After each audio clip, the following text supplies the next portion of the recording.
start helping me, it doesn't matter. Then we're tired. Get out. Yesterday's yesterday, today's today, tomorrow will be tomorrow. Playoffs? Thanks, Coach. Okay, guys, this week's fantasy football update is going to be done via remotely, so I'm going to kind of put these as I drive around today and make my picks and do my criticisms, and I'll package it all up for your digestion. So we'll start with a week 2. Actually, well, we can edit this. So we'll start with a... So we'll be starting with a week 2...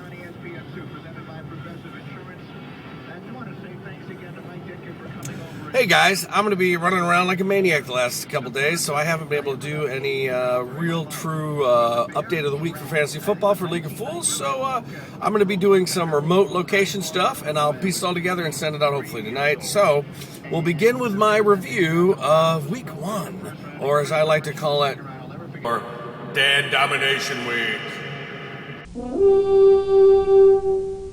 Quickly, let's watch them. 34. We had 2 guys go down and fake injuries. Yeah, I hate this. Wow. Okay, let's start with the most important game of last week that was involving me, and that would be the total beatdown by Contract Year on Chronic Roaches, last year's championship. Contract Year, I talked a bunch of shit about you, and you came back with a vengeance. I'm just glad, not at me.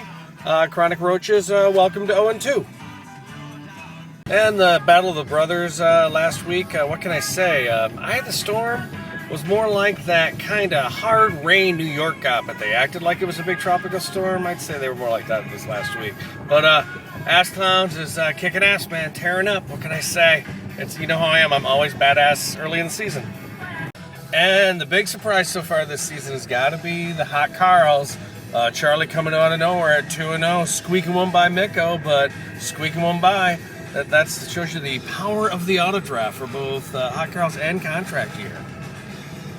And finally, the Warriors got their first win of the season over 98 Vikings.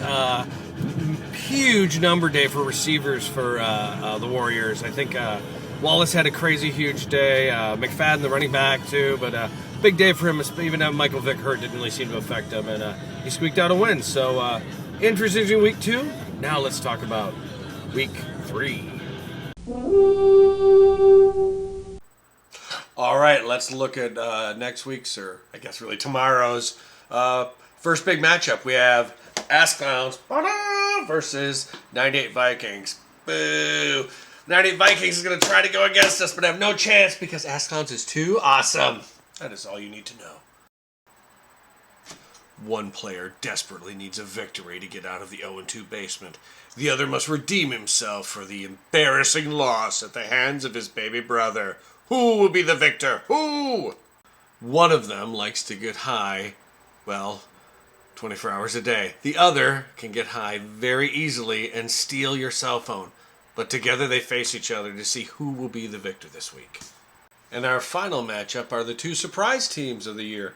The Hot Carls at 2-0, starting to make a run. I don't know if they're starting to make a run. I guess it's too early to do that. But hey, they're 2-0. And you have last year's league champion at 0-2 and sucking it up. It's like the earth has gone all backwards and crazy. All right, that's the week in review and the week in preview. Good luck to everyone except the team playing me. That's the great thing about sports. You play to win. And I don't care if you don't have any wins. You play to win the game. You don't play to just play it. You don't play to win. When you start helping me, it doesn't matter. Then we're tired. Get out. We couldn't do diddly poo offensively. We couldn't make a push down. We couldn't run the ball. We didn't try to run the ball. We couldn't complete a pass. We sucked. We sucked. You play to win the game. That's pitiful. You don't play to just play it. Perform like that. You don't play to win. What's that? When you start helping me, We suck. it doesn't matter. Then we're tired. You kidding me? Playoffs? What's that? Playoffs? You kidding me? Playoffs? Playoffs? That's pitiful.